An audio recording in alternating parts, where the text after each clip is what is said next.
আসসালামু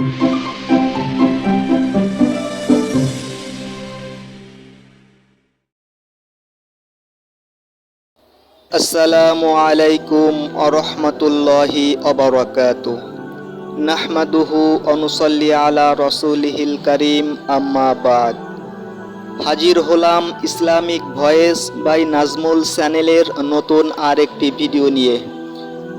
সুপ্রিয় শ্রোতা মণ্ডলী, আজকের এই ভিডিওটিতে পবিত্র মুহররম মাসের অন্যতম গুরুত্বপূর্ণ একটি দিন 10ই মুহররম তথা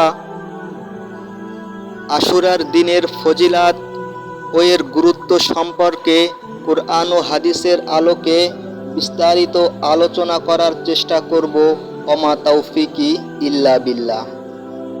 পবিত্র কুরআন শরীফে বর্ণিত 4টি সম্মানিত মাসের মধ্যে মুহররম মাস অন্যতম। পবিত্র রমজানের রোজা ফরজ হওয়ার আগে 10ই মুহররম তথা আশুরার রোজা ফরজ ছিল। আশুরার রোজার ফলে পূর্বের 1 বছরের গুনাহ আল্লাহ ক্ষমা করে দিবেন।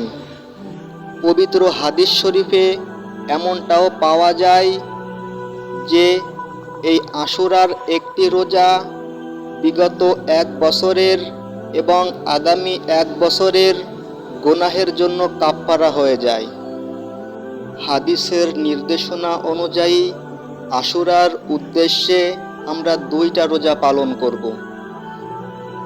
9 মুহররম এবং 10 মুহররম এই 2 দিন আমরা রোজা রাখতে পারি, অথবা 10 মুহররম এবং 11ই মুহররম এই 2 দিন আমরা রোজা রাখতে পারি। অর্থাৎ এই আশুরার উদ্দেশ্যে আমরা 2টা রোজা রাখব ইনশাআল্লাহ। আল্লাহ পাক আমাদের সবাইকে সঠিকভাবে বুঝে আমল করার তৌফিক দান করুন।